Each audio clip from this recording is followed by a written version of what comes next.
ভাই আপনি অনেক আশা ভরসা দিয়ে ডিলার পয়েন্টটা নিলেন। আপনি বললেন যে কোম্পানিতে নগদ টাকা আমি মাল নেব, কিন্তু আপনি কি করলেন, অনেক টাকা ডিউ রাখলেন। এ টাকা কবে দেবেন? আপনার কিস্তির সিস্টেম তো আমরাই করে দিছি, আর আপনার অনেক টাকা ডিউ পড়ে গেছে। আপনি তো সবই বুঝতেছেন, লোকজন কিস্তি না দিলে টাকা দেবো কিভাবে? ভাই এমনি কোম্পানি ঝামেলা করতেছে, আমি অত কথা শুনতে চাচ্ছি না, আপনি টাকা পেলেন। আপনার কথা শুনেই তো এই হইলো। শোরুমে সবগুলো তো দেখলাম, তা আমাদের পালঙ্গ এইটা আর ওয়ার্ড্রপ এইটা আমাদের পছন্দ হয়েছে। বন্ধু তুই যা নিবি আমি কিন্তু একই তাই নেবো। ও ভাই সেম ডিজাইন তো হবে না, ডিজাইন একটু 19-20 হবে, কিন্তু একই রকম মাল হবে। আচ্ছা ভাই সমস্যা নেই, তাহলে এবার একটু ফ্রিজ দেখা। ও ভাই ঘর সাজাইনের জন্য তো, আর নতুন বিয়ে করেছি, ফ্রিজও নেবো, ফ্রিজ দেখান। আচ্ছা ভাই আসেন তাহলে, এই যে এই গলি দিয়ে এই যে এইগুলো, এই যে ওই সাইডেও রয়েছে। এই ফ্রিজটা দেখি, ফ্রিজটা তো খুব সুন্দরই, ফ্রিজটা আমার খুব পছন্দ হয়েছে। এ বন্ধু দেখ, ফ্রিজটা তো ভালোই আছে, পছন্দ হচ্ছে।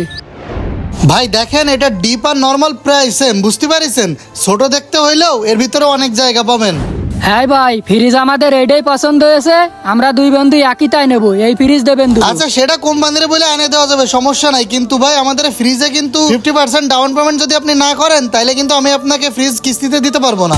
ভাই 50% ডাউন পেমেন্ট মানে বুঝলাম না। 50% বলতে ভাই ফ্রিজটার দাম 32,000 টাকা, আপনাকে 50% মানে 16,000 টাকা অগ্রিম জমা দিয়ে তারপর কিস্তিতে নিতে হবে। ভাই 16,000 টাকা কনে পাবানে, ওইদিকে আবার 5,000 টাকা দিতে করছেন। 20,000 টাকা থাকলে তো আমি লগতেই কিনতে আসতাম। ও ভাই কি করছেন, লগর টাকা থাকলে কি তাহলে আপনার কাছে বাকি নিতে আসতাম? ভাই 50% ডাউন পেমেন্ট অর্থাৎ যদি 16,000 টাকা না দিতে পারেন, তাহলে ভাই আমি আপনাকে ফ্রিজ দিতে পারবো না, কারণ হচ্ছে এটা কোম্পানির নিয়ম। কোম্পানিকে 16,000 টাকা আমার বুঝে দেওয়া লাগবে, তারপরে আমি কিস্তি দিতে পারবো। আপনি ভিতরের মাল বাকি নিলেও ভাই এখানকার মাল কিন্তু ভাই 16,000 না দিলে আমি দিতে পারবো না।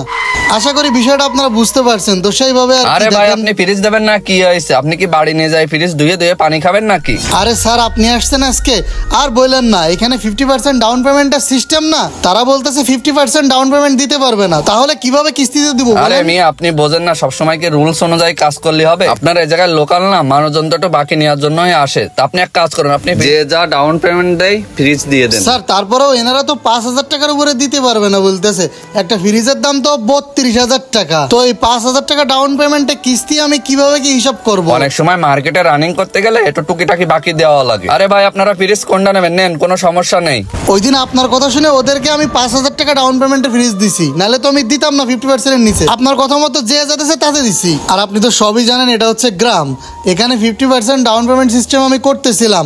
আপনি কোম্পানির অফিসার যখন বললেন, আপনার কথা মতো আমি অল্প ডাউন পেমেন্টে দিয়ে দিচ্ছি। এখন ব্যাপারটা হচ্ছে বাকি অনেক বেশি টাকা দেওয়ার কারণে ওদের কিস্তির অ্যামাউন্টটা অনেক বেড়ে গেছে, এই কারণে তারা ঠিক মতো টাকা দিতে পারতেছে না, বাড়িতে খুঁজতে গেলে পাওয়া যায়। কি করবো বলেন স্যার? এখন আমার একটু সময় লাগবে, আরো এই বছর ধান ভালো হয়, নতুন করে আবার ধান লাগাইছে, ধান উঠলে সবাই টাকা দেবে বলতেছে, আমার একটু ধান ওঠা পর্যন্ত